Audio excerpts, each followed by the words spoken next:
মহামানবকে ছোট করে দেখার সুযোগ নেই। দেখেন, ঈসা বলেন, মুসা বলেন, যিশু বলেন, আমাদের কৃষ্ণ বলেন, মোহাম্মদ সাল্লাল্লাহু আলাইহি ওয়াসাল্লাম বলেন, যত মহামানব সকলের উদ্দেশ্য কিন্তু আমাদের চরম পরম সৌভাগ্য যে এই জামানার বর্তমানের যিনি মুজাদ্দেদ, যিনি মানব মুক্তির কোরআন ভিত্তিক এবং সর্বধর্ম স্বীকৃত একটা সুন্দর ব্যবস্থা আমাদেরকে উপহার দিয়েছেন। তিনি আমাদের মাওলা, সকলের আধ্যাত্ম ধারার মাওলা শাহ সুফি সদরউদ্দিন আহমদ চিশতি আলাইহিস সালাতু সালাম। এই যে মুস্তফা ভাই, মৌলানা মুস্তফা, এটা সঙ্গে বাবার মানে আমরা বহু গিয়েছি, এখানে বেশ ছিলেন, আর কয়েকদিন আমরা গিয়েছি। এখন আপনাদেরকে সত্য কথা বলি, এই এখানে যখন আসি তখন মুস্তফা ভাই আসলে আমার মনের বল বেশি হয়, নিরাপত্তা মনে হয়, কেননা আমার একজন গুরু ভাই এখানে উপস্থিত এবং তিনি গুরুতুল্য আমার এখানে। আমি যখন উপস্থিত থাকবো আমার একজন গুরু ভাইয়ের এলাকায়, তিনি আমার গুরুতুল্য। এটা হলো সিস্টেম। আমরা মুক্তিরাজের বাসিন্দা হতে গেলে আমাদের লায়ের অনুশীলন করতে হবে। ধর্মই হচ্ছে লা, লা মানে কিছু নাই। আমাদের মস্তিষ্কের মধ্যে কোনো বিষয়ে বাসনা, আশা, আকাঙ্ক্ষা, কামনা, এগুলো যখন আমরা সরিয়ে দিতে পারবো, তখনই আমার ভিতরে আমার যিনি রব আছেন তিনি জেগে উঠবেন। এই পদ্ধতিটার নামই হলো সালাত, এবং এটা সার্বক্ষণিক একটা বিষয়। বিষয়টা কিরকম? আমাদের মস্তিষ্কের মধ্যে যখন কোন বিষয় বাসনা আসবে, আমরা যদি এটাকে অনুভবের মাধ্যমে নিজের মধ্যে জ্ঞাত না করাইতে পারি, ওই বিষয়টা আমার সালাত হবে না। কিরকম? প্রথম দিনই বাবা আমাকে বলেছিলেন এইভাবে যে আমাদের ইন্দ্রিয় আছে 7টা, মানব দেহের সাথে 7টা ইন্দ্রিয় জড়িত। আমি বললাম যে বাবা, আমরা তো ইন্দ্রিয় 5টা পড়ছি, চক্ষু, কর্ণ, নাসিকা, ত্বক, জিহ্বা, 7টা দেখুন। হ্যাঁ, এই 5টা হলো দৃশ্যমান, ভিজিবল, আর কথা এবং মন এই দুইটা দেখা যায় না, এটা ইনভিজিবল। কোরআনে 3টা আছে, 5টা আছে, 7টার কথা বহুবার আছে। যেমন সূরা ফাতিহা কি উনি বললেন, সূরা ফাতিহা 7 আয়াত বিশিষ্ট। ওনাকে দেখে সাবা মাসানি বলেছে। আসলে আরো তো অন্যান্য 7 আয়াত বিশিষ্ট সূরা আছে, তাহলে কি সেগুলি দুর্বল? না, আমাদের বুঝের কারণে। সারাটা কোরআন আমাদের মানব দেহের একটা প্রতিচ্ছবি। মানব দেহে যা আছে কোরআনে তা আছে, সকল ধর্ম পুস্তকে তা আছে। গীতা, রামায়ণ, মহাভারত তাই আছে।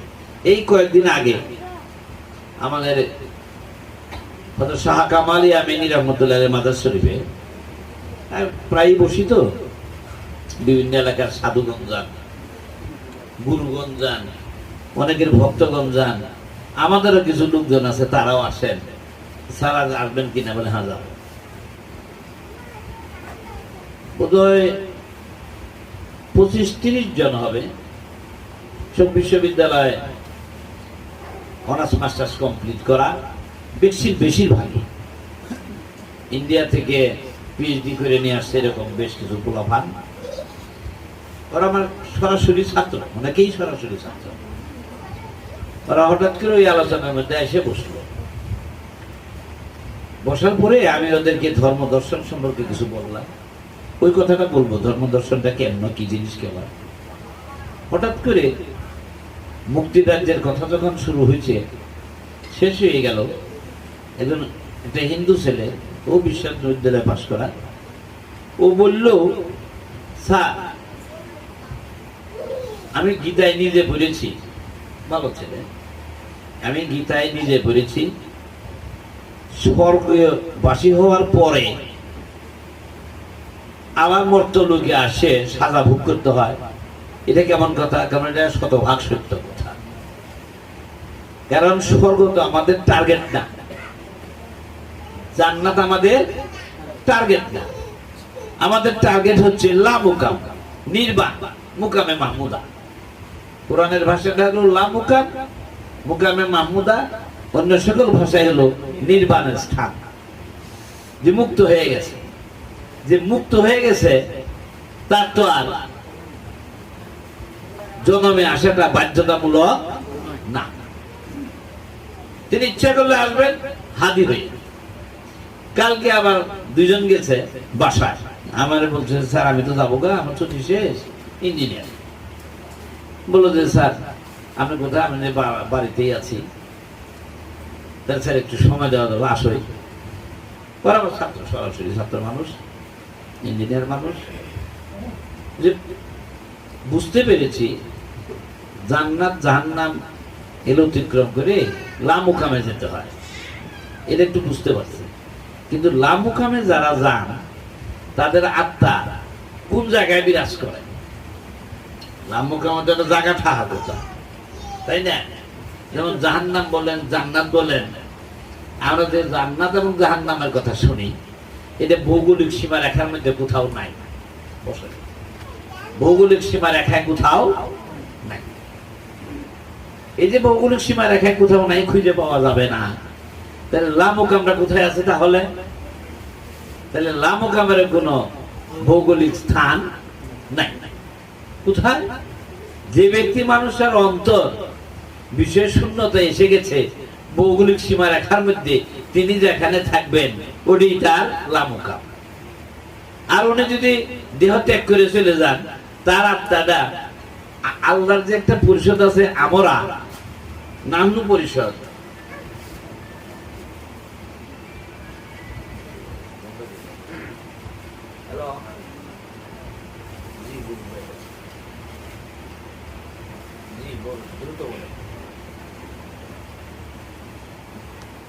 আমি ভালো আছি,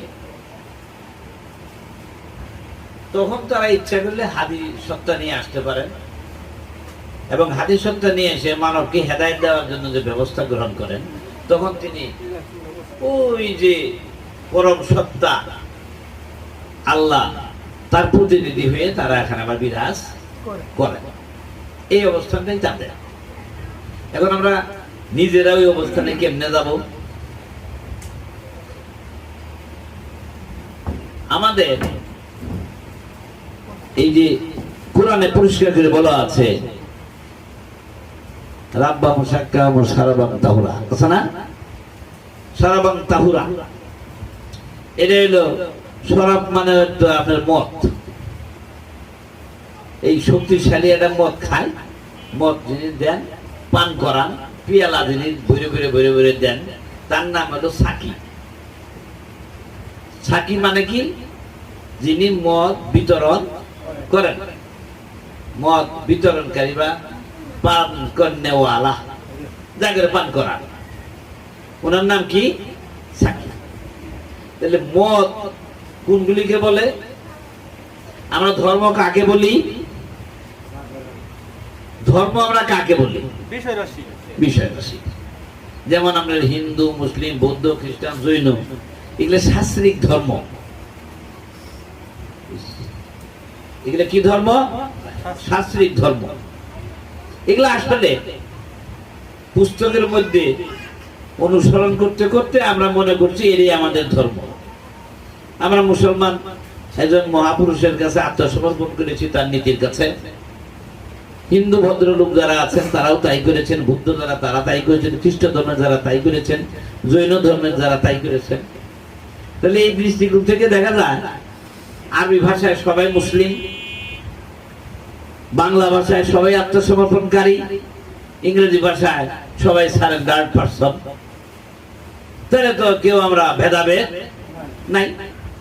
কোন মহামানবের কাছে যারা আত্মসমর্পণ করেছেন বা কোন মহামানবের রীতির কাছে আত্মসমর্পণ করেছেন, কোন একজন তার অনুসারী ব্যক্তির কাছে আত্মসমর্পণ করেছেন ওই নীতির ধারাবাহিকতায়, তারা এই আত্মসমর্পণ করার আরবি শব্দটা হলো আসলেম করা। কি করা?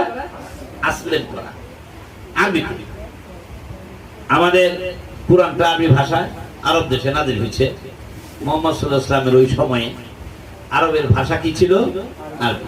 আল্লাহ বলেছেন, আমি প্রত্যেক ভাষাভাষী মানুষদেরকে ওদের নিজের ভাষায় হেদায়েত দাতা পাঠাইয়া তাহাদেরকে ওই ভাষা এমন ভাবে দিছে যেন তারা বুঝতে পারে, এমন হাদি পাঠাইছে। তখন আরবের ভাষা ছিল আরবি, তাই মুহাম্মদ সাল্লাল্লাহু আলাইহি ওয়াসাল্লামের ভাষাটা কি? আরবি। ওই আরবি ভাষা আরব ভাষীদেরকে তিনি বুঝাই দিয়েছেন। যীশু খ্রিস্ট ইংরেজি ভাষায়, এই জন্য বাইবেলটা কি ভাষা দিয়ে লিখছে? ইংরেজি লিখছে।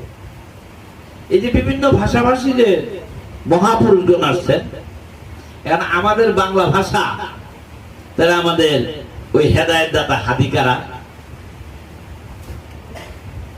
এরা তো কেউ হাদি নাই। এর মহা সমস্যা না? দয়াল নবী শেষ নবী, নবীদের সিলমোহরদাতা। তার মানে যত নবী রাসূল মুহাম্মদ আসবেন তিনি তাদের কি করবেন? সত্যায়ন করবেন, সিলমোহর দেবেন। আর আমাদের বাংলা ভাষা তো দয়াল নবীর মেলা পড়ে আইছে, বাংলা ভাষার হেদায়েত দাতা কারা হবেন? এই বাংলা ভাষার হেদায়েত দাতা দ্বারা ওই মহামানবের নীতির সাথে সংযুক্তি রক্ষা করে তাদের অন্তরে ওই মহামানবদের বাতি জ্বলে গেছে, ওই চিন্তা চেতনা যারা প্রকাশ করেছেন তারা হলেন বাংলার হাদি। যেমন লালন শাহ বাংলায় গায়ে গেছে। আমাকে সদরুদ্দিন খাজা বাবা বললেন একদিন কুষ্টিয়াতে বসে, লালনের একটা কথাও কোরআনের বাইরে নাই। বাহ! নজরুল তার কবিতার মাধ্যম দিয়ে, গানের মাধ্যম দিয়ে যে কথাগুলো বলে গেছেন সব কিছুই ওই মহামানবদের কথার সাথে একদম মিল। তিনি বাংলার হাদি। আমাদের সদরুদ্দিন আহমদ চিশতি খাজা বাবা কেবলা যান, উনি একদিন আমাদের বাসায়, স্কুলের যে বাসায় আমি থাকতাম, ওই বাসায় বিকেলে উনি বলছেন, উনি গিয়ে বেশ কয়েকদিন ছিলেন। তো আমি স্কুল ছুটি হওয়ার সাথে সাথে ঘরে ঢুকছি, প্রিমিতেই বাসা। দেখি যে ওই মেঝেতে খালি গায়ে একটু পদচারণ করতেছে। আমি ঢুকলাম, ঢোকার পরে তিনি আমাকে বললেন, মাস্টার সাহেব। জি বাবা। আমার লেখনীগুলি ইংরেজি ভাষায় লিখলে বিশ্ব তাড়াতাড়ি অ্যাকসেপ্ট করত, গ্রহণ করত, মেনে নিত। ভাবলাম বাংলায় জন্ম, বাংলা ভাষাভাষীদের জন্য কিছু রেখে যাওয়া দরকার। তাহলে তিনি বাংলা ভাষাভাষীর হাদিদের মধ্যে তিনিও একজন, নিঃসন্দেহে কথা প্রমাণ করে। এখন এনাদের উদ্দেশ্যটা কি ছিল? এই যে 7টা ইন্দ্রিয় দিয়ে মস্তিষ্কের মধ্যে যে বিষয়গুলো ঢুকে, বিশ্বাস করেন সকল ধর্ম পুস্তকে, যেমন গীতাতে পরিষ্কার করে বলা আছে, যত সৃষ্টি আছে জগতের ভিতরে, সকল সৃষ্টির মধ্যে সবচাইতে নিকৃষ্ট নিম্নমানের সৃষ্টি জুনিদার দিয়ে যার জন্ম হয়, তাদের মধ্যে শূকর সবচেয়ে নিকৃষ্ট। যত সৃষ্টি আছে জুনিদার দিয়ে যাদের জন্ম হয়,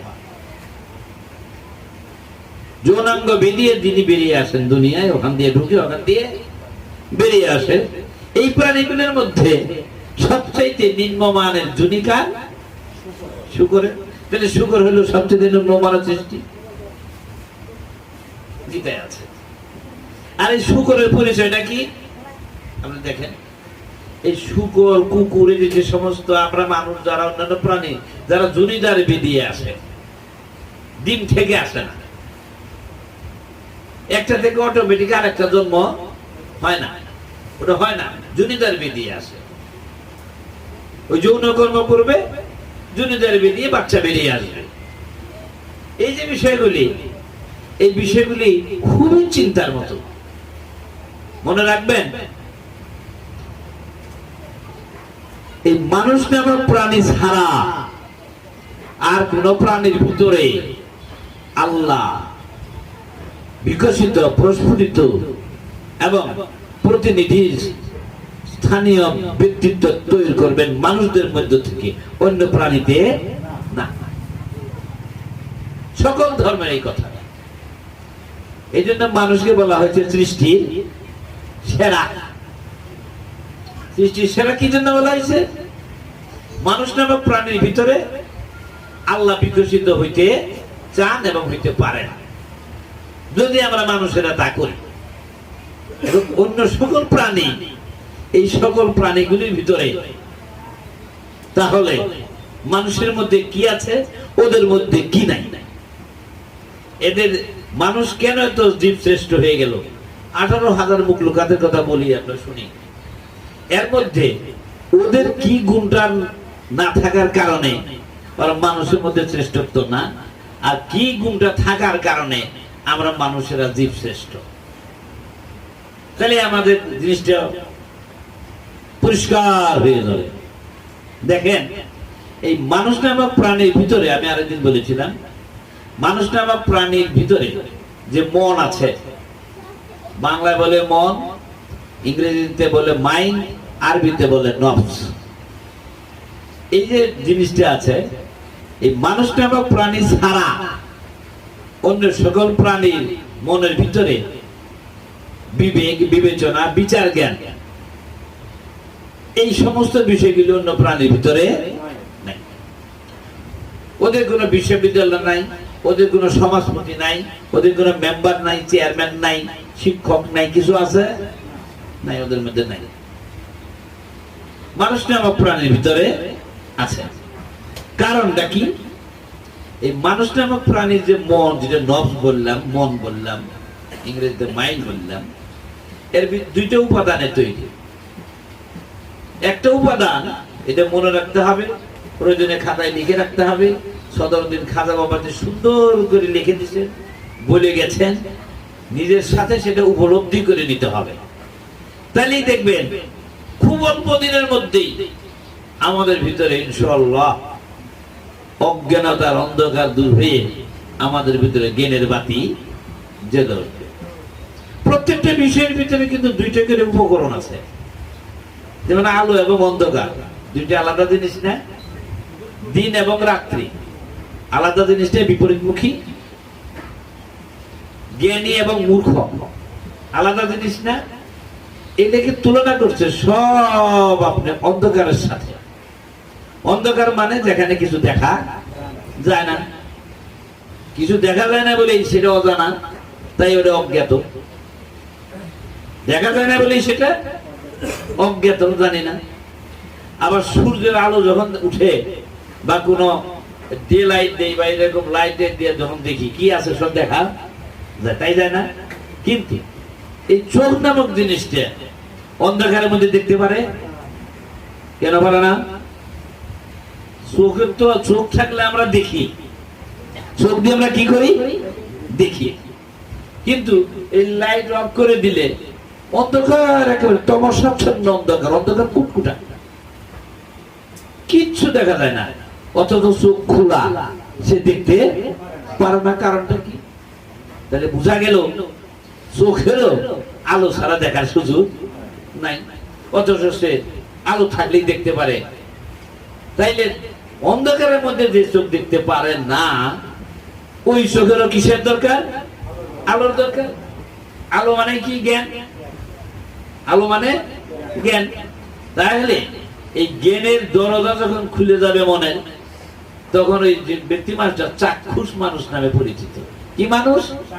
অর্থাৎ চক্ষু আলা মানুষ। তাহলে আমাকে চোখ নাই, আমাদের চোখ আছে কিন্তু অন্ধকারের মধ্যে দেখতে পারি না।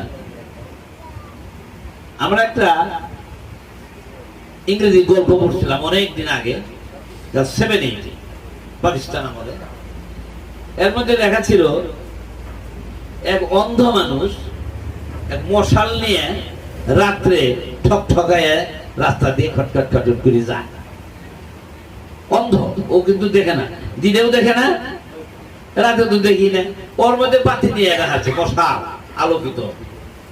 তো একজনে জিজ্ঞেস করছে, হে তুমি তো অন্ধ মানুষ, তুমি আবার এই মশাল নিয়ে যাইতেছো কে? বলে আমি ওই চোখওয়ালা মানুষগুলো যেন দেখে যে আমি যে দেখি না, আমারে দেখি যেন ধাক্কা না মারে। চোখওয়ালা ইংরেজিতে বলছিলাম, চক্ষুওয়ালা মানুষ যারা দেখে, কি দিয়ে দেখে? আলো দিয়ে। আলো না থাকলে তো দেখতে অন্ধকার।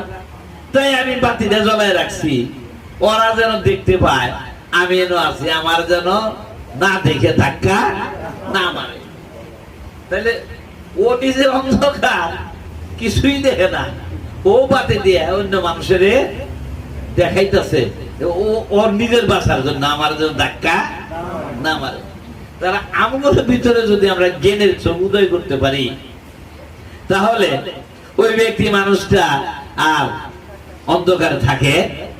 সূরা মুলুকের 5 নম্বর বাক্য দেখবেন, সূরা মুলুকের 5 নম্বর বাক্যে মানে পরিষ্কার আছে, ওলি আল্লাহ মানে আল্লাহর বন্ধুগণ, ওলি আল্লাহগণ হলেন মানুষের মনের অন্ধকারের প্রতীক। ওলি আল্লাহগণ হলেন মানুষের মনের অন্ধকারের প্রতীক। মন যতক্ষণ না জানে না বুঝে ততক্ষণ সে অন্ধকারে আছে। অন্ধকার মানে অজ্ঞান। আর এই অজ্ঞানতার মধ্যে দেখা দেয় কে? আলো দেয় দিশারি কে? ওলি আল্লাহগণ। সূরা মুলুক 5 নম্বর বাক্য। আর ওই যে মানুষের মন নামক যে জিনিসটা আছে, আমি একটু সময় নেব। হ্যাঁ, মানুষের মন নামক যে জিনিসটা আছে, এটা উপাদান হচ্ছে 2টা দিয়ে তৈরি। একটা হচ্ছে নূরে মুহাম্মদী, আর একটা হলো শয়তান। 2টা দিয়ে তৈরি করছে। আর অন্য প্রাণীর ভিতরে নূরে মুহাম্মদের একটা বৈশিষ্ট্যের অংশ প্রচারিত আছে 3টার মধ্যে, আর শয়তান তাদের মধ্যে অনুপস্থিত। তাহলে দেখা গেল মানুষের চাইতে অনেক বালা, হিসাব করলে তাই দেখা যায় না? মানুষ নামক প্রাণী নফস তৈরি করেছে 2টা উপাদানে সুন্দর করে। বাবা একেবারে নূরে মুহাম্মদ যুগ শয়তান সমান মানুষ নফস। এই আমি বললাম বাবা এটা কি কথা? হ্যাঁ, এই মানুষ নামক প্রাণীর ভিতরে শয়তান দেওয়া আছে, অন্য কোন প্রাণীর ভিতরে শয়তানের উপস্থিতি নাই। কি মুসিবত!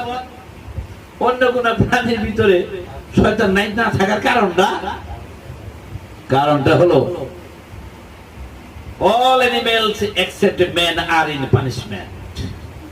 কি সুন্দর! all animals except man are in punishment. মানুষ ছাড়া সকল প্রাণী সাজাতেই আছে। চিন্তা করছেন কাহিনীটা? মানুষ ছাড়া সকল প্রাণী কিসে আছে? সাজাতে। পানিশমেন্ট, ডাবল পানিশমেন্ট কি দিবেন? কথা বুঝেন না? এই বিচারকেরা বিচার দেন, ডাবল পানিশমেন্ট এভোগেরি দেন। কি এভোগেরি দেন? 10 বছর জেল, 10,000 টাকা জরিমানা। তাহলে পানিশমেন্ট করাইলো, সঙ্গে শর্ত আছে, ওই 10,000 টাকা যদি না দিতে পারে আরো 10 মাস জেল।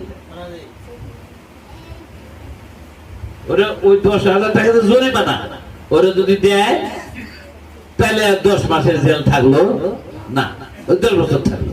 আর না দিলে কি দেন লাগলো? 10 মাস আরো খাড়া লাগলো। তাহলে পানিশমেন্ট একটাই। পানিশমেন্টের টাকার উপরে কি জন্য গেল? টাকা দিতে পারলে ওই 10 মাসের পানিশমেন্ট খাটবে, আর না দিলে খাটে নেবো। তাহলে যেটা টাকা দিলে পানিশমেন্টটা থাকলো না, তাহলে তো পানিশমেন্ট একটাই হলো, আগেরটাই। এরকম। এখন এই মানুষ নামক প্রাণী ছাড়া অন্য কোন প্রাণীর ভিতরে নফসের ভিতরে, তাদের জীবনের ভিতরে শয়তানের উপস্থিতি নেই। তাহলে হিসেব গুলো দেখা যায় ওরাই বালা। কিন্তু ওই যে ওরা সাজায় থাকার কারণে ইন অপকর্ম করছে, মানুষ হিসেবে যা করা উচিত ছিল না ওই কাম সে করে ফেলাইছে। ওই কাম করে পশু জগতের মধ্যে যে পশুর স্বভাব তার ভিতরে বেশি ছিল ওই পশুকে তার পোস্টিং দিছে। এটা আমাকে বাবা এইভাবে একদিন খুব সুন্দর করে বললেন, অনেকক্ষণ সময় নিয়ে তাদাব্বুরের ব্যাখ্যা।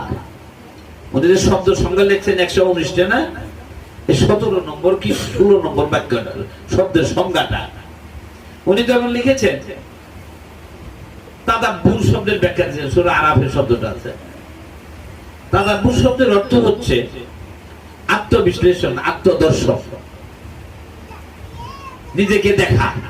উনি বললেন আপনার ভিতরে যখনই কোনো বিষয় বাসনা জেগে উঠবে, আশা আকাঙ্ক্ষা জেগে উঠবে, চাওয়া পাওয়া জেগে উঠবে, তখনই ওইটাকে এই প্রাণী জগতের সঙ্গে মিলিয়ে নিবেন।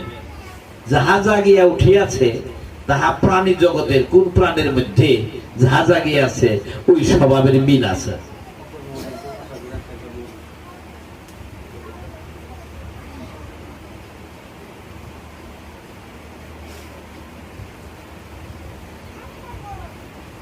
এখন যে প্রাণী, যেমন ধরেন আমার মনের মধ্যে একটা বাসনা জেগে উঠছে, আমার ওরকম পদ্ধতি ক্ষমতা আছে, বড় কর্মকর্তা হয়ে গেছি গে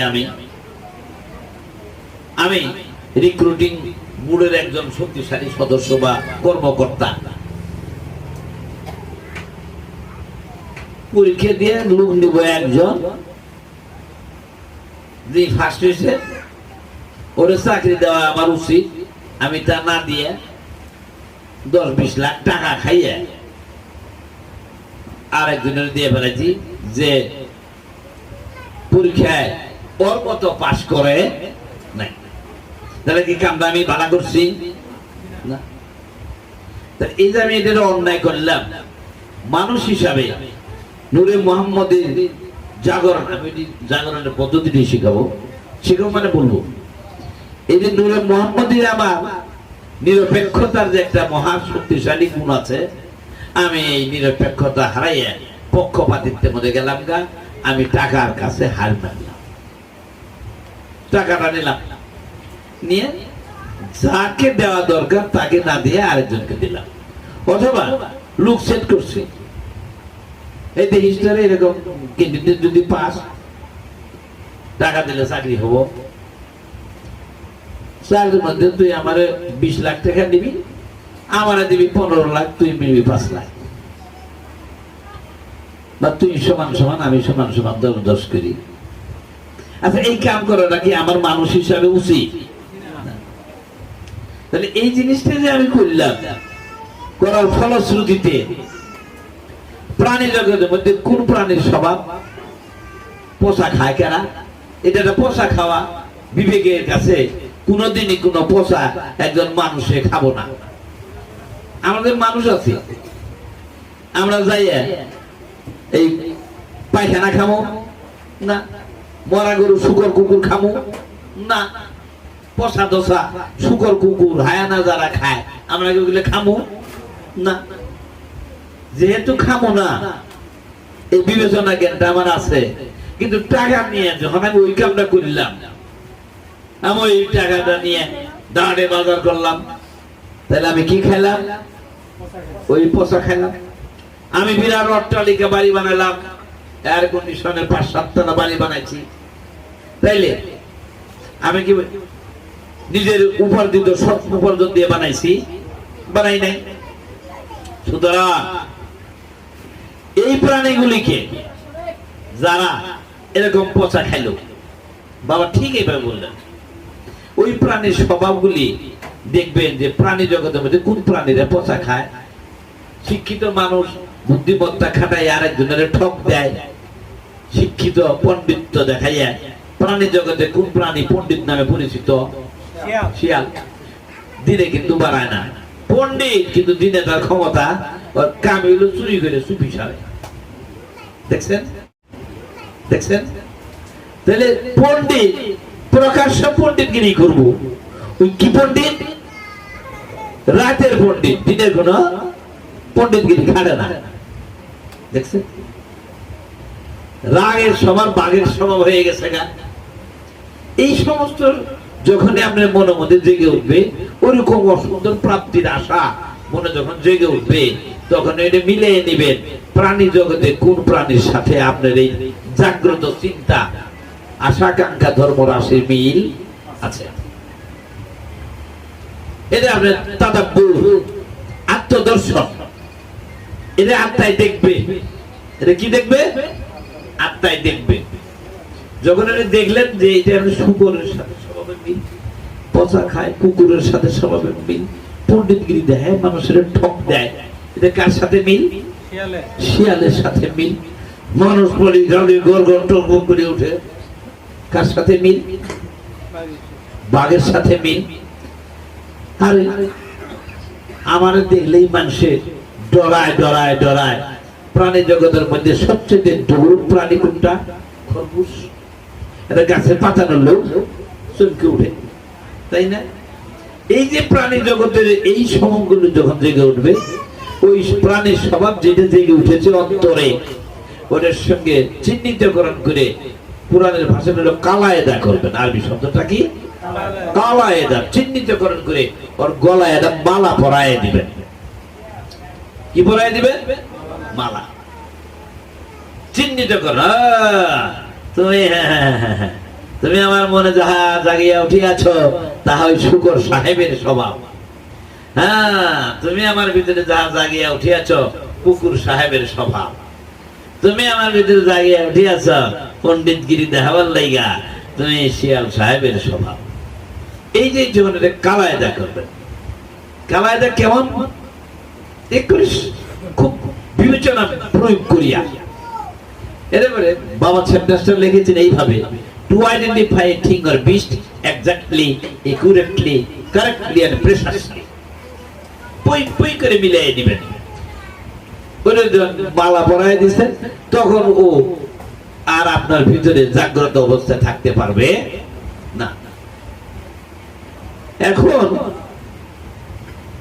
এই যে শুকর বলেন, কুকুর বলেন, শিয়াল বলেন, এই পাণ্ডিত্য দেখায় পোষাগুলো খাইলো তো খাইলই।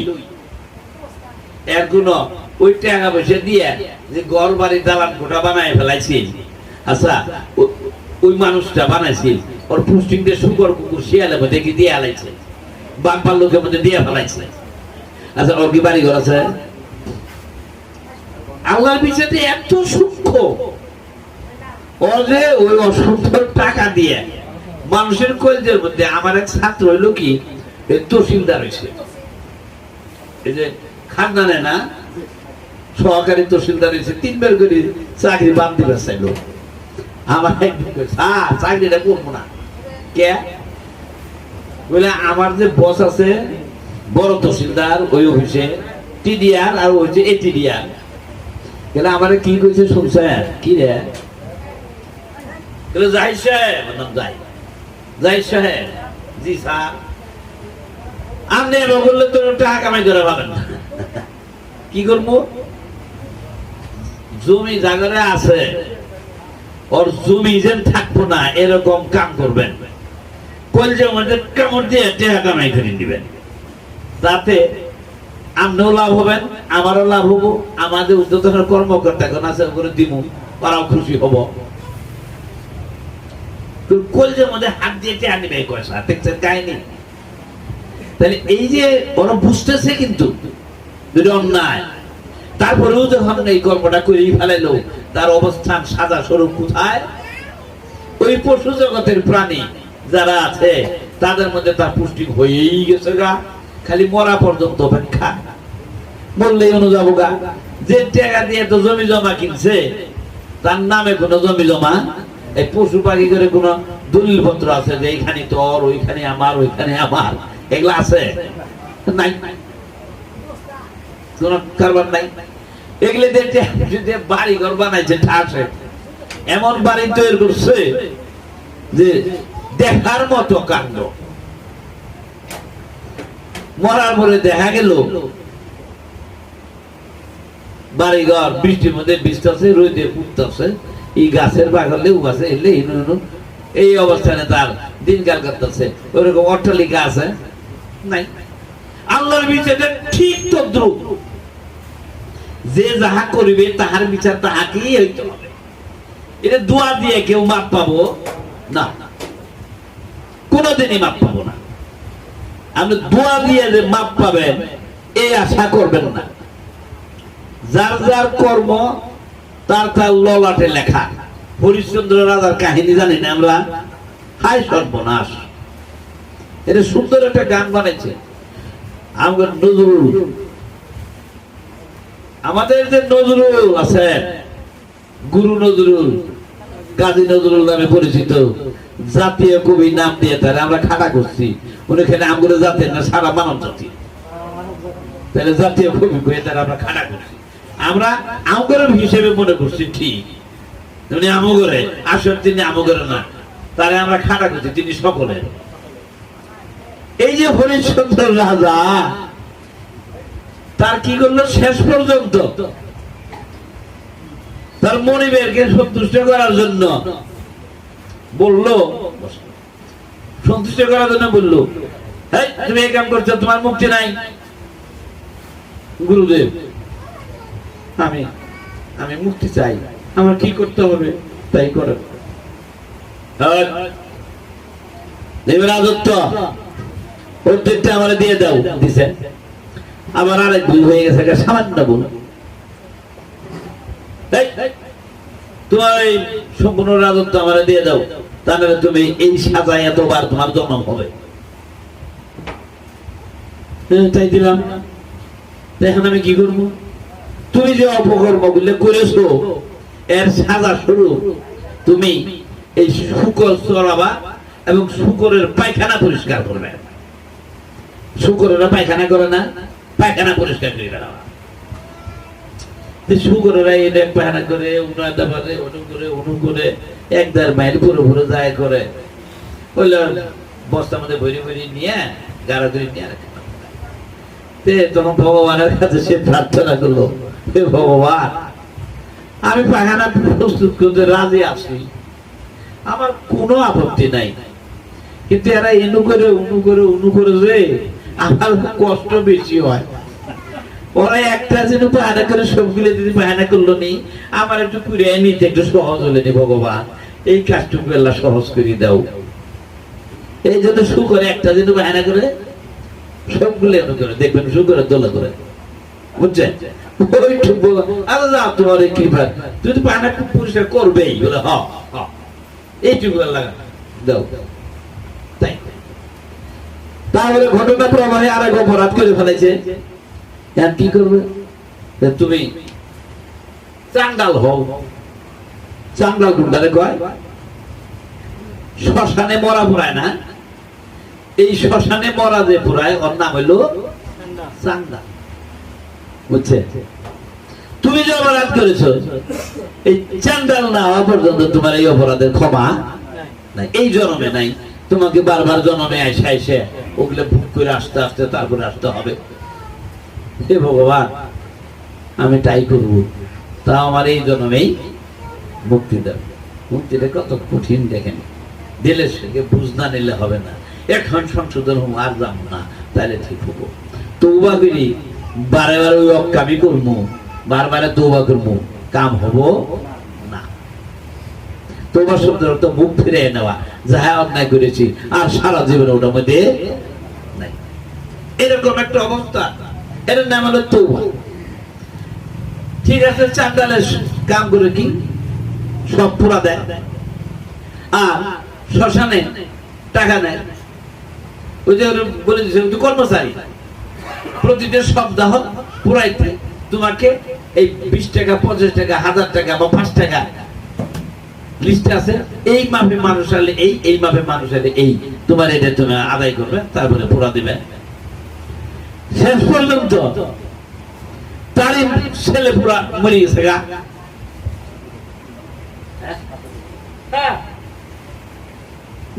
মরি গেছে, এটা পুরো আবার নিয়ে গেছে। ও যদি জানে যে এটা আমার ছেলে মরে গেছে, টেকাও নাই, পুরা দেয় না, ওই টেকা মেঘে মেঘে এনে দিছে, তারপরে পুরা দিছে।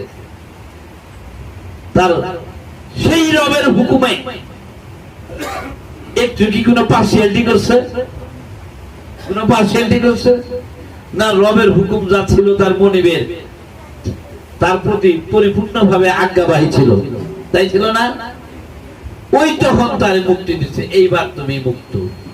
তুমি নিজের ছেলের বেলাতেও যখন ছাড় দেও নাই, এখন তোমার নিরপেক্ষতা প্রমাণিত। এরকম বহু কাহিনী তো চিন্তা করেছেন কোন জায়গায়। এই জন্য যার যার কর্ম, তার তার সাজা ওই কর্ম অনুযায়ী তাকেই ভোগ করতে হবে। আর তার জন্য যদি পুরস্কার কেউ পায়, ওই পুরস্কার সেই পাবে, একজন অংশীদার। সাজার দিবে অংশীদার নাই, পুরস্কারেরও অংশীদার নাই। এই হিসেবে মানুষ নামক প্রাণী তাহার ভিতরে আল্লাহকে জাগরণ ঘটাইয়া তার সমতায় নিয়ে আসে, তাকে লাকুবি আখলাকিল্লাহ, আল্লাহর স্বভাবের স্বভাববান বানায় নিয়ে আসা সহজ না কঠিন? খুব কঠিন। ওই যে শুকর আর কুকুরে, আমি গেছি আমাদের রোজার পার্শ্ব অনুষ্ঠান, তো অনুষ্ঠান অনেক মানুষ, ওই বিভিন্ন জায়গা থেকে অনেক মানুষ আসছে। আমার বললো যে কেউ ভাই বলছে, কেউ স্যার বললো, আপনি আজকে আল্লাহ থাকেন আমাদের সাথে, অনেক লোকজন আছে, আপনার সাথে একটু কথা বলবো। আমার ঠিক আছে, থেকেই গেলাম। তখন রাত্রি বাজে 12:30 একটা। ওই এত রাত্রে যাই, ওই 6 তলা থাকে, ওই চাবি কোন গেল, চাবিটা ফালাই দাও, খুলে আওয়াজ লাগবো, তার সাথে থেকেই যাই। সকালে আপনার পৌঁছাই দেবে, মনের নামে ছাড়া নানা করে ডাকে। ও আমার বলে, আমি নানা সকালে আপনার বাইকে যাই দিয়ে। আচ্ছা, সারা রাত করে হাত করলাম, একেবারে খুব বুড়ো হয়ে আছে। আইসা চাটা খাইয়া আমার নিয়ে যাইতেছে, যাইতে না না, এই যে গরু জব করছে, মুড়ো মুড়ে ঢাকা গলি, মুড়ো মুড়ে গরু জব করে বেছে, এই যে গরু জব করছে, এই যে কুকুর গুলো যদি বই আছে, দেখুন তো খুঁজেই তো আমরা খেদায় দিল, কে রে? হ্যাঁ, কন্ত দেখি কইলো নয়, ওই খুব খুব বুদ্ধিমান আছে, মানুষের ঠেহা পানি খাওয়ার খুব জ্ঞান আছে, খুব বুদ্ধি। কুকুর নামক প্রাণীর বুদ্ধি কিন্তু কম না। মেধা খাড়াইয়া মানুষের কাছে টেয়া নিছে, ঠকবাজি করছে, কইরে বিশাল বাড়ি বানাইছি, বুঝছো? যে পরিমাণ বাড়ি বানাইছি, মানুষের টেয়া দিয়ে বেহক দিয়ে বাড়ি গাড়ি খাইয়া, এই জন্য ওই বাড়িতে থাকি যে মজাটা পাইছে, ওই পরিমাণ সাজা এর দিয়ে সুদ করে দিতেছে।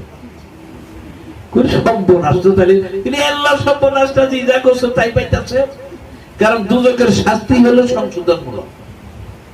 দুজকের শাস্তিটা কি? কোরআনে আছে এই শব্দটা ইসলাহ। কোরআনের শব্দটা কি? আরবি শব্দ ইসলাহ, সংশোধনমূলক শাস্তি। ইংরেজিতে বলে রেকটিফাইয়েবল পানিশমেন্ট।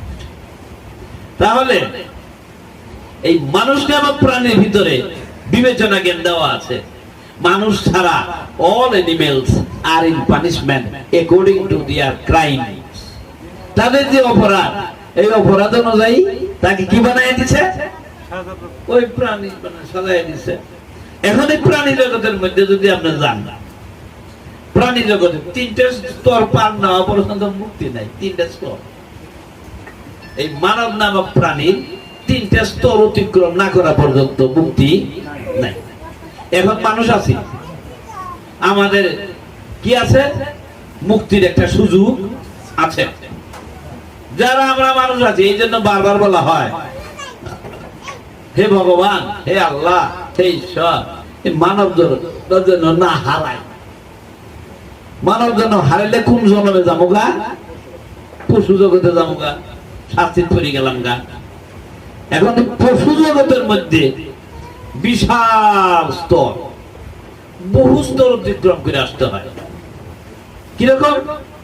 আমার যদি ওই পচা খাওয়ার স্বভাব হয়ে থাকে, তাহলে আমি শুকর কুকুরের অভ্যাসটা নিয়ে নিছি।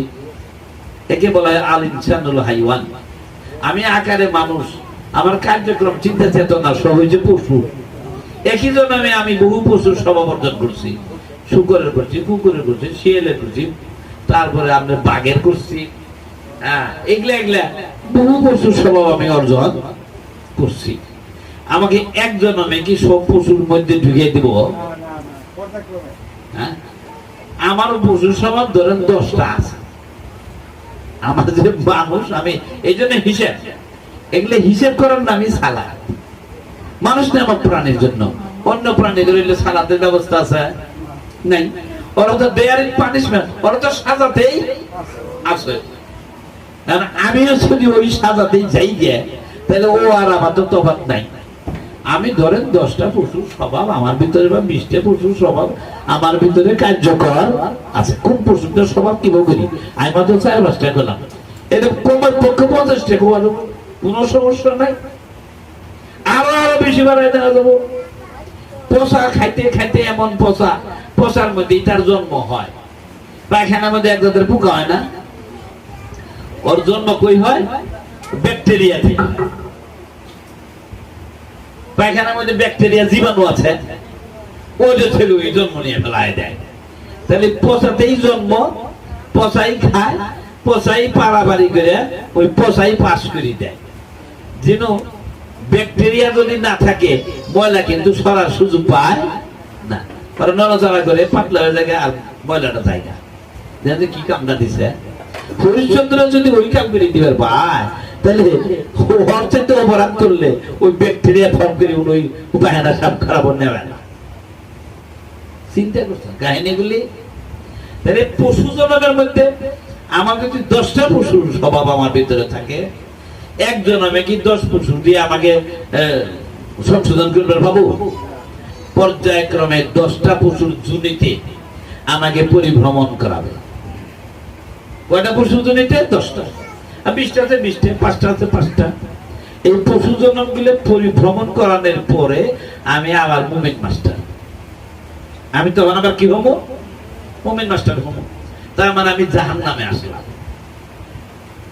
আমি সাজা খাইতে, ওই সাজা খাইতে একটা মুক্তির স্তর জাহান্নামে এলাম, অর্থাৎ পশুর স্তর অতিক্রম করলাম। তাহলে মুক্তির জন্য কয়টা স্তর আছে? 3টা। একটা স্তর কি? পশুর স্তর। এই পশুর জনমটা কিন্তু খুব পরিব্যাপ্ত। এক জনমে পশু স্তর থেকে মুক্তি পাওয়া যায় না, যায় না, যায় না। কেন? একই মানুষের কমপক্ষে 10টা-20টা পশুর স্বভাব থাকে জায়গা। ওই 10 পশু খাইতে আইলে তারপরে সে কোন জন্মে আইলো? পশু জগৎ অতিক্রম করে কোন জগতে আসলো? জাহান্নামে আসলো। জাহান্নাম কিন্তু ভালো জিনিস, জাহান্নাম মানুষের জন্য। আর পশুদের জন্য তো ওই পানিশমেন্টে আছেই। ওটা হলো ওদের জন্য সংশোধনমূলক। ওই সংশোধনের শাস্তি খেয়ে আবার যখন মানুষ হিসেবে আসলো, তখন সে কোন স্তরে আসলো?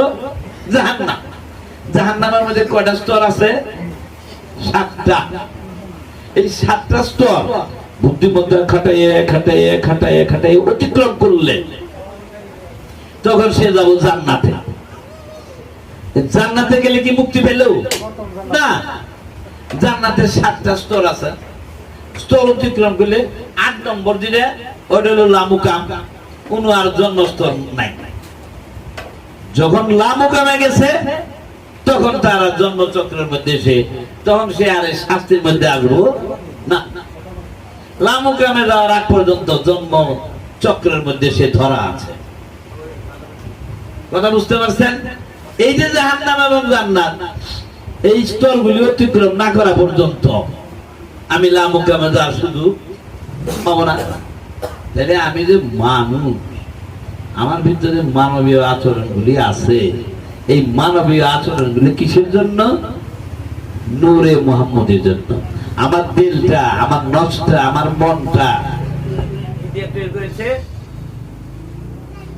আচ্ছা, আমাদের মধ্যে আলোচনা শোনা যায় না? কি দিয়ে তৈরি করছে?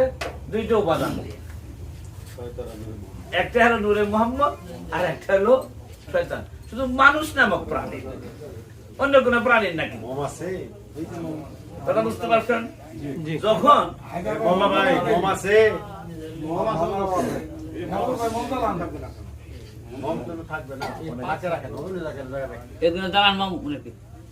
মানুষ নামক প্রাণী যা আছে এদের ভিতরে আত্মারা তৈরি করছে। এই আত্মার দুইটা উপাদানে তৈরি, একটু আগে বললাম না? একটা হলো নূরে মোহাম্মদ, একটা হলো শয়তান। আল্লাহ কোরআনে কইতাছে ফাইজা কারাতাল কুরআন ফাস্তাইজ বিল্লাহি মিনাশ শাইতানির রাজিম। বাবা যে লেখছেন তাউদ এবং তাসমিয়ার মধ্যেই আছে। ফাইজা কারাতাল কুরআন 93 নম্বর সূরা, ফাইজা কারাতাল কুরআন ফাস্তাইজ বিল্লাহি মিনাশ শাইতানির রাজিম। তুমি শয়তান থেকে সরে এসে কুরআন পাঠ করো, ইবাদত করো। তো শয়তানের সাথে নিয়ে যে জেলের মধ্যে শয়তানি চিন্তা চেতনা, কর্মকাণ্ড, ঠকবাজি, তাওটি, বাটপারি এগুলো আছে, ওই ব্যক্তি মানুষের তো ইবাদতের যোগ্যতা নাই। সে যদি এই দেখায় শুনিয়ে কোন ইবাদত করেও তাহলে ওটা আল্লাহর দরবারে একেবারে সুনিশ্চিত সেটা গ্রহণযোগ্য নাই, ওই কোরআনের তারই কথা অনুযায়ী, আল্লাহর কথা অনুযায়ী। আমার কথাটা বুঝতে পারছেন? এখন এই শয়তান থেকে কিভাবে মুক্তি দেয়? শয়তান থেকে মুক্তি পাইতে গেলে নূর মোহাম্মদকে আমার ভিতরে জাগায় তুলতে হবে। তুলতে গেলে এবারে আমার কি কি জিনিস জানতে হবে, কি কামগুলো আমার করা লাগবো। 17 দিন বাবাদের কোরআন দিয়ে সার্বজনীন ধর্মের মধ্যে এত সুন্দর ব্যাখ্যা। এই কোরআনের উনি একদিন বললেন এবো কিনা কোরআনের না বিচারের কাঠ গড়ায় দাঁড় করায় ঠুসে, ওই যে কমুনাল করছে খালি মুসলমানে করে। চিন্তা করেন, কোরআন কাগজের জন্য খালি বানাইছে? আর এটা সার্বজনীন ধর্মগ্রন্থ, সকল মহামানবের ধর্মগ্রন্থ, সকলের জন্য। আর আল্লাহর ধর্মগ্রন্থ যদি হয়ে থাকে, আল্লাহ কি তাহলে মুসলমানকে জুলাইতে না? অন্ত দেখি আমি ওই যে যেখানে মাস্টারি করতাম ওখানে এমদাদুল নামে এক ছেলের দোকান আছে, উনি মাঝে মাঝে বসি চেয়ারের মধ্যে বসে থাকি। আমার মাঝে মাঝে দোকানে উপরে বসে পান টান বেছে, এটা ওটা বেছে, তো খুব পান খাইতাম। তো এই সব যায়, মসজিদে যায়, মাগরিবের টাইমে মসজিদে যায়। আমি আর আসরের পরে যাই বই, এই মাগরিব জায়গা আর জায়গা সব বই থাকি। তো সবকে যাবেন না, পাশে মসজিদ তো কবে না হাইরে আঙ্গা আমরা যাবেন না, কি মহা মুসিবত। আর আমি তো নামাজেই আছি, এটা কি কথা কইলেন? কমে হারিয়ে আঙ্গা। আর ছাত্র মাত্র হুজুর এসে কুতুবিল্লাহ কমে তারা সারিয়ে আঙ্গা। ফট করে এক হুজুর ইমামতি করে কারিয়ানা, ভালো ভালো কারিয়ানায় খুব ভালো, টাকা থেকে বেশ মেডেল টেডেল পাইছে। উনি আয় আমার জানি আপনি ভালো মানুষ, সব দিক দিয়ে ভালো, খারাপ না, ভালো মানুষ, কিন্তু আপনি তো এই ইংরেজিতে পড়ান, ইংরেজি খুব ভালো পড়ান, আপনারাও কয় আমরাও শুনি খুব ভালো পড়ান, কিন্তু আল্লাহর ভাষা তো আরবি। আল্লাহর ভাষা হইলো আরবি, কবরের ভাষা হইলো আরবি। আপনি যে আরবি জানেন না, আমি শিখে মিখে করাই দিচ্ছি, আমি পুরা দিয়ে হয়তো খাটবো না, ফালা ফাল্লা ফালতু, তাই না? 12টা 14টা বললো হয়তো অতটা খাটবো না জানি, তাহলে আমরা কি শিখেন না? ইল্লা তুমি আল্লাহ খালি আরবি ভাষা পন্ডিত, তাই না? আর আমার আল্লাহ আরবি জানে, উর্দু জানে, ফার্সি জানে, বাংলা জানে, ইংরেজি জানে, পালি জানে, যে বুবা কোনো ভাষাই জানে না, ওর ভাষাও জানে। এই আল্লাহ জ্ঞানী কোনটা রে বলে সাথে আমরা ডেকে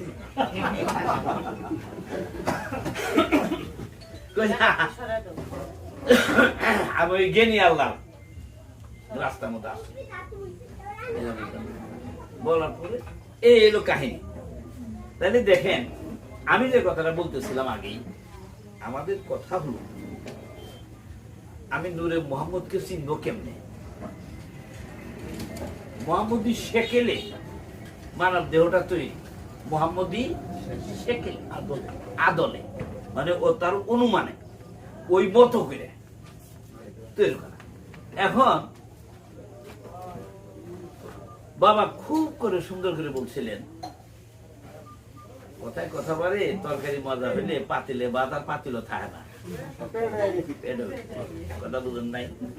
আমি গেলাম কোনো আইলাম কোনো কিন্তু আবার বুঝলাম। আমাকে খুব করে বলছিলেন যে মাস্টার সাহেব, আমাদের সকলকেই বলছেন তিনি, আমাকে আলাদা আলাদা করে বেশ বলছিলেন। দেখা পাইলি অনেকক্ষণ, অনেক সময় নিয়ে কোরআনে না 7টা হামিম গ্রুপের 7টা সূরা আছে। হ্যাঁ আছে, হামিম গ্রুপের 7টা সূরা আছে। সূরা মারেজ, সূরা মুমিন, সূরা সূর, এগুলা সূরা আছে না। প্রথম প্রারম্ভিক অক্ষর দিয়ে হলো হামিম দিয়ে, মানে হামদে মুহাম্মদ। মুহাম্মদ কেরা আলী কেরা এই যে প্রমাণ হামদে মুহাম্মদ। আমাদের মুহাম্মদ রাসূল করিম সাল্লাল্লাহু আলাইহি ওয়াসাল্লাম যে আরবের মুহাম্মদ, তিনি ছিলেন আমাদের এই দর্শনের একজন প্রবক্তা, নূর মুহাম্মদের একজন বলিষ্ঠ ধারক এবং কিন্তু তাই কৃষ্ণ, রাম, ঈসা, মুসা ইনারা তা না, তারাও কিন্তু ওই নূরে মুহাম্মদেরই ধারক এবং হামিম গ্রুপের ব্যাখ্যা দিকে গিয়ে বললেন, হে অক্ষর দ্বারা সামনাসামনি, আরবি অক্ষর হে, হামিম। হে অক্ষর দ্বারা কি বোঝায়? সামনাসামনি, ফ্রন্ট টু ফ্রন্ট। ওর উপরে খাড়া আলিফ আছে, এই যে উপরে পাইতেলি উপরে দিলে জবর, নিচে দিলে জ্যাব, বে জবর বা, বে জের বি, এটা না, খাড়া আলিফ। খাড়া আলিফ যে অক্ষরের উপরে আছে কোরআনের, ওটি হলো সাধক নিজে যে পড়তাছে বা যে বুঝতাছে, সাধনা করে মুক্তি পেতে চাচ্ছে, পুরো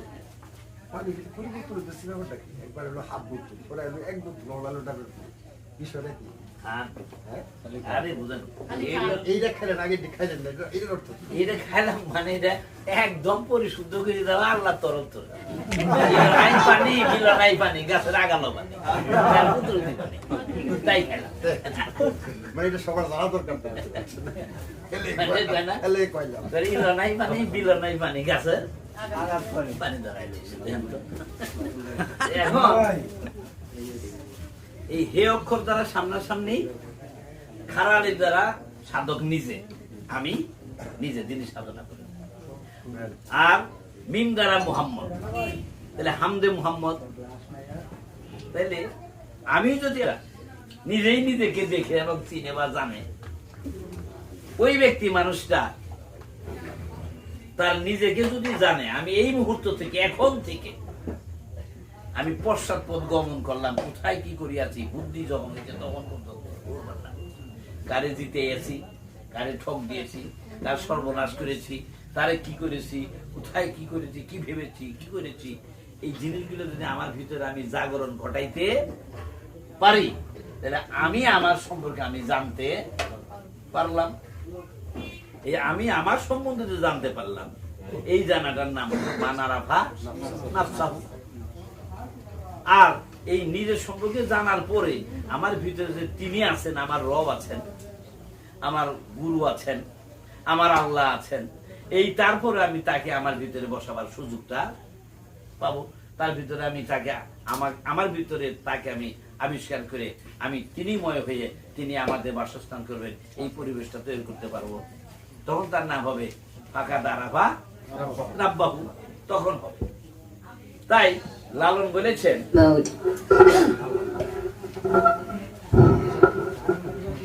বাবা এটা ওই জায়গায় উল্লেখ করে দিয়েছেন। লালন বলেছেন, আত্মতত্ত্ব যে জেনেছে দিব্যজ্ঞানী সে হয়েছে। দিব্যজ্ঞানী মানে কি? চাক্ষুষ জ্ঞানী, দেখবার পায়। এটা হলো আপনার জ্ঞানের 3টা স্তর আছে, বিশ্বাসের সঙ্গে 3টা স্তর। স্তরগুলি কিরকম? একটা হলো আইনুল ইয়াকিন, হাক্কুল ইয়াকিন, ইলমুল ইয়াকিন। 3টা স্তর। কয়টা? ইয়াকিনের স্তর কয়টা? 3টা।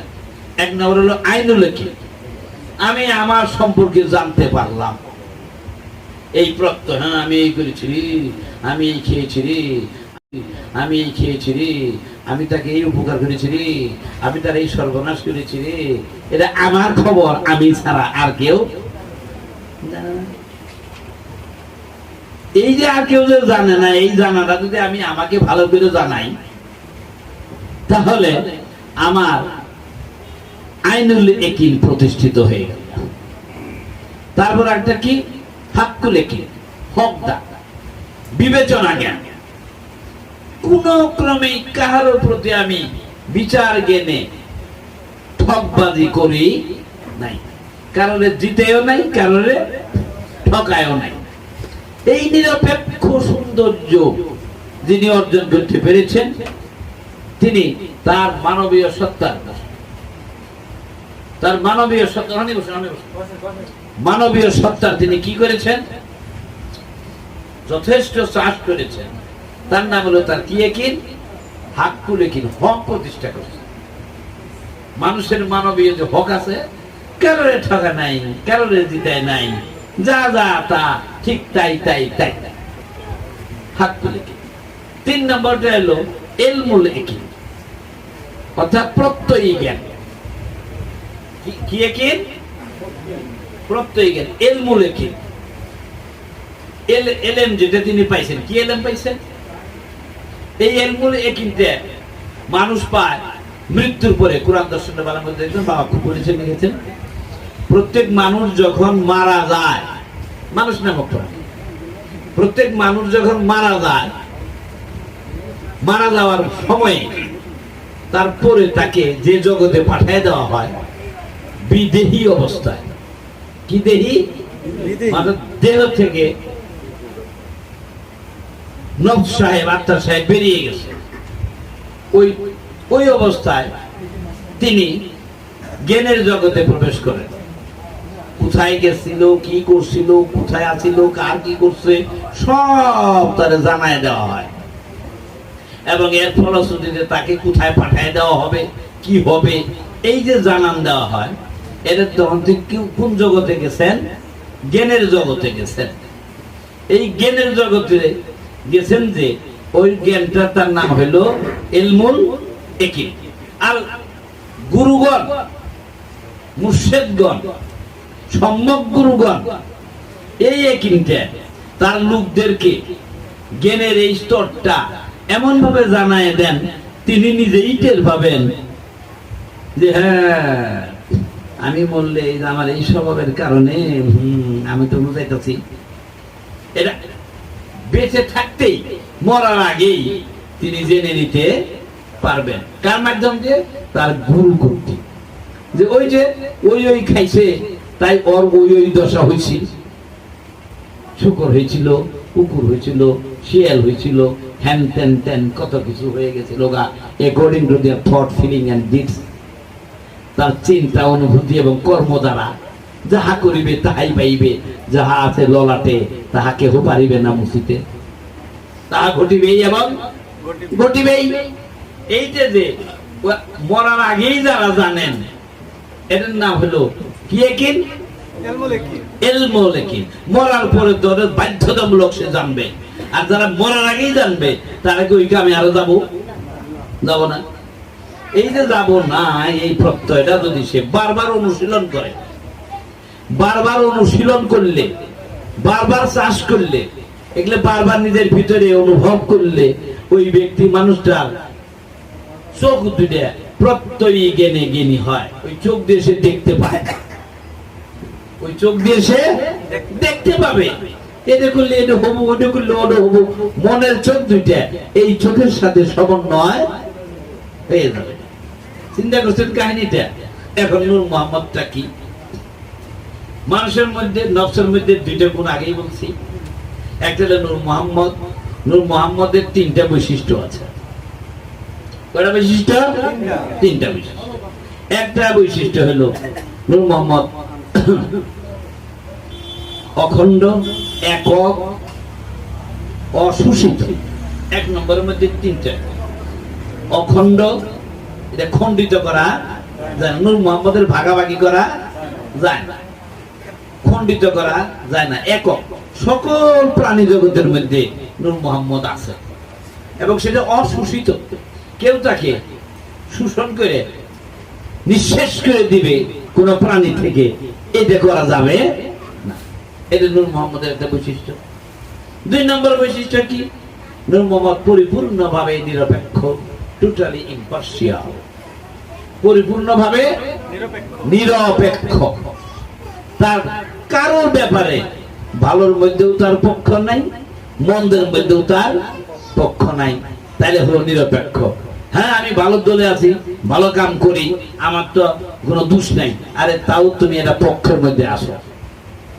তুমি এমন অবস্থান তৈরি করে ফেলেছো, তুমি ভালো তো নাই, মন্দ তো নাই, তোমার চিন্তা চেতনা কর্ম অনুভূতি ইন্দ্রিয়ের মধ্যে নাই।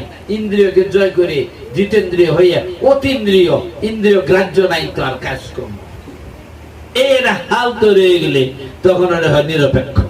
নূর মোহাম্মদের একটা কারণ, এই নিরপেক্ষতাটা আরো বড় প্রশ্নটি বলে 1-2 ঘন্টা রাখবো, তবু চেষ্টা করবো। 3 নম্বরেরটা হলো নূর মোহাম্মদের একটা বৈশিষ্ট্য অনাসক্ত, কোনো মোহ নাই কারোর প্রতি, কোন ব্যক্তি মানুষের প্রতি আসক্তি। ও হরে ওরে পাইলাম নি, ওরকম একটা জমি, আবার ওই কামটা করাই না করে, এই যে মনের যে ওই আসক্তি, আশারা, আকাঙ্ক্ষারা, এদের নাম হইল আসক্তি, আর এদের না থাকার নাম হইল অনাসক্তি। নূর মোহাম্মদের ভিতরে কোনো আসক্তি নাই, অনাসক্ত। এখন এই যে অবস্থান গুলো যার ভিতরে আছে, ওই ব্যক্তি যার ভিতরে এগুলা আছে, ওর ভিতরে ওই যে কয়টা উপাদান দিয়ে মানুষের নষ্ট আর এগুলো যার জাগ্রত, শয়তানের পাপেরও ক্ষমতা নেই অনুযায়ী থাকে,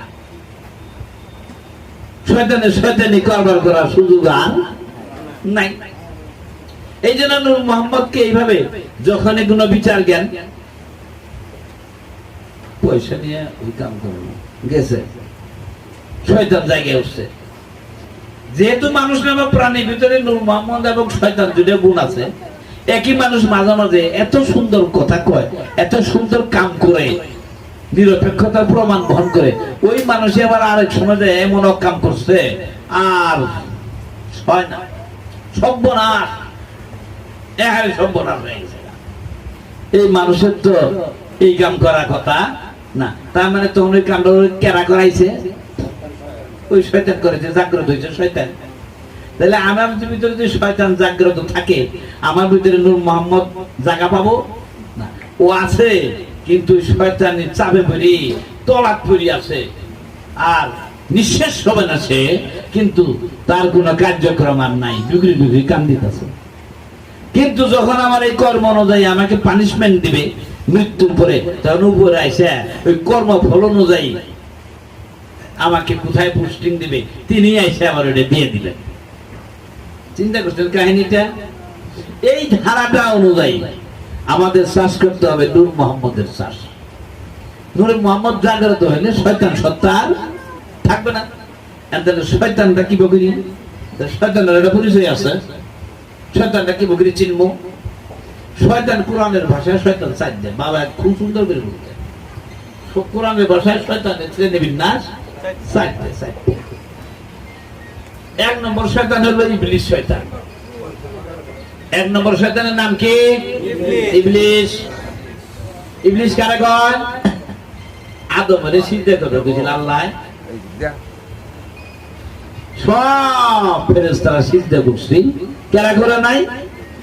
কোরআনের ভাষায় কেরা করে নাই? আযাজিল করে নাই, আযাজিল। তো ফেরেশতার সর্দার নাম আছে। আল্লাহ গুরুতত্ত্ব অনুযায়ী আল্লাহরে যারা মানছে, আল্লাহ হলেন গুরু, আল্লাহরে যারা মানছে তাদের নাম ছিল ফেরেশতা। আল্লাহ যারা আল্লাহকে মানছেন, গুরু রূপী আল্লাহকে যারা মানছেন, আল্লাহ রূপী গুরুকে যারা মানছেন, তাদের নাম কি? ফেরেশতা। অন্য মানুষের তো সিজদা করবার নাই, আল্লাহরে যারা মানছে, যারা মানে ওগরে হুকুমটা দিছে, যে মানব না কি হুকুম দিব? কথা বলেন নাই? সেল হয়েছে 3টা মুমিন মাস্টারের। আচ্ছা যাই থাকলো, এই কাম করতো রে বাবা, 3জনে যদি কথা শুনে তাহলে ঠিক আছে, এরাই শুনছে আগুলে শুনে নাই, তাইলে আমার ওর কারবার খাটবো না এই যা, যা, যা, যা। তুই কথাই শুনলি না, তোর আমি সয় সম্পত্তি বাদ দিব, যা যা। আচ্ছা ওটা রাখবো। আল্লাহ ওই গুরু রূপী আল্লাহ বা আল্লাহ রূপী গুরু যারা তারে মানছে তারা হইলো ফেরেশতা। আল্লাহকে যারা মানছে তারা কি ফেরেশতা। ওই ফেরেশতা করে যায় আল্লাহ কইল আমি আদমের মধ্যে প্রবেশ করছি, আদমের মধ্যে আমি প্রবেশ করছি, তোমরা ওই আদমের সিজদা করো, তোমরাও যেন আদম হইতে পারো, সিদ্ধ পুরুষ হয়ে যেতে পারো, তোমরা আরে কি করো সিজদা করো। উজ্জুদু লিআদম, কোরআনের আয়াতটা যদি কইলে আদম সিজদা করা যাব না তাহলে তো কোরআনের আয়াত বাদ দেন না। বইটা সূরা বাকারা 34 নম্বর বাক্য, সূরা কাহাফের 3 নম্বর বাক্য, সূরা কাহাফের 50 নম্বর বাক্য, কারণ মেলা জায়গা উজ্জুদু লিআদম। এখন আদম মানে সিদ্ধ পুরুষ।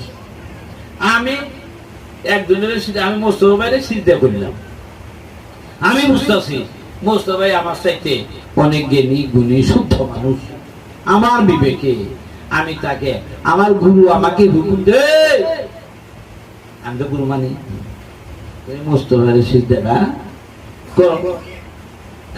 কি জন্য করবো? তুমি মোস্তফার মতো হবা, গুরু হবা। তাইলে আমি যদি সিজদা করি তাহলে আমার ফেরেশতাগিরি ঠিক থাকলো। আদমের যারা আল্লাহর হুকুমে সিজদা করলো তারা ফেরেশতার স্বভাব থাকলো। ফেরেশতাদের স্বভাব যখন থাকলো, ফেরেশতারা কোথায় বাস করে? জান্নাতে। ফেরেশতারা কোথায় বাস করে? জান্নাতে। জান্নাত কই থাকে? 7 আসমানের উপরে না 7 তলা মাটির নিচে, নাকি আমেরিকা থাকে, নাকি এগুলো মেরু অঞ্চলে থাকে? এবার কোনো জায়গা আছে নাই? কি সুন্দর কয় জান্নাত এত বড় হবে, জিবরাইল ফেরেশতা পাখা দিয়ে এক চাপট মারবো, কত হাজার বছর যাবো গা, এরকম কত চাপট মারবো তাও জান্নাত বলে শেষ হবো? জান্নাতের পরিধি বিশাল, জাহান্নামের পরিধি ঠিক হবে হবেই। আরে না, জান্নাত এবং জাহান্নাম মানুষের মস্তিষ্কে বসস্থান করে। কোরআন সূরা রাদ দেখেন স্পষ্ট করে বলা আছে, আরো কয়েক জায়গায়, বহু জায়গায় দেওয়া আছে। তাহলে আপনি দেখেন যারা আদমের সিজদা করলো আল্লাহর হুকুম মতো, তারা কি থাকলো? তারা কি থাকলো? ফেরেশতা। ফেরেশতাদের বাসস্থান কোথায়? জান্নাতে। ফেরেশতাদের বাসস্থান কোথায়? জান্নাতে। কই যে যারা জান্নাতে আছে না, আমার একদিন কয়, আমি আর কয়জন আমরা আছিলাম, কই যে মাস্টার সাহেব বাবা যারা জান্নাতে আছে না তারা খুব কষ্টে আছে। ই আল্লাহ কোন কি? জান্নাত হলো শান্তির জায়গা, মহা শান্তি, যা চাওয়া যায় তাই পাওয়া যায়, চাওয়ার আগে মনে বাসনা থাকলেই পাওয়া যায়। আরো হুর দিব বলে 70টা, এত সুন্দরী এক হুরের সাথে এক মিলনে বলে 350 বছর যাবো সর্বনাশ, হাসতে হাসতে পারছে না, কইলে হুরলে না, হুরলে না। হুর মানে রুহুর বিকশিত রূপ, যিনি তার ভিতরে আত্মপরিচয় পেশ করে গুরুময় হাল নিয়ে যিনি নিজেকে হারিয়ে দিতে পারেন, তার ভিতরে হুর জেগে উঠে, তিনি নফসের পরে জয় লাভ করেন, তিনি হুর প্রাপ্ত হন। নফসটাকে পরে বলতেছি, এই যে দেখেন কলমে তাহলে জান্নাতে যারা আছে তাহলে এদের খুব কষ্টে কি বেঁচে থাকবো? বলে ফেরেশতা কারা? আদমের সিজদা করছে, আল্লাহর হুকুম মানছে যারা, তারা কি হয়েছে? ফেরেশতা। বাসস্থান কোথায়? জান্নাতে। ওরা কিসে আছে? কষ্টে আছে। কি বেশি কষ্ট থাকলো? বলে ওরা তো যাহা খুশি তাহা করিতে গরুর হুকুমের বাইরে যেতে পারে না। অন্যায় করতে গেলে ধাক্কা খায় জায়গা, অপকর্ম চিন্তা করলে এখানে কারবার হয়ে গেছে গা। তাইলে এই সমস্ত কারবার যারা তাদের নাকের মধ্যে রশি দিয়ে বান্ধা, গুইতেনি গরু আছে না, বড় বড় সিং শক্তিশালী, গলা মধ্যে দড়ি দিয়ে 10 জনে আটকান, জানেন ওর মতোই জায়গা। কিন্তু নাকের মধ্যে এরা শুকলে ঢুকে ফুরিয়ে দিলে এরা ছোট ছেড়া যদি টান মারে যারা পায় না। ওই জান্নাতে যারা আছে ফেরেশতার স্বভাব যাদের হয়ে গেছে, তাদের নাকের মধ্যে গুরুর আদর্শের বলয়ের দড়ি লাগায় দেওয়া, তারা যাহা খুশি তাহা করিতে পারে না। আর যারা জাহান্নামে আছে তাহলে তো কোনো চিন্তা ভাবনাই নাই, যাহা খুশি তাহাই করব, ওরা মহা আনন্দে আছে।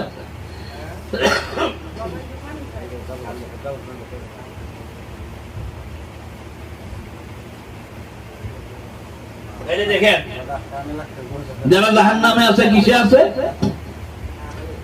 বহু আরামে আনন্দে আছে, যাহা খুশি তাহা করে এরকম।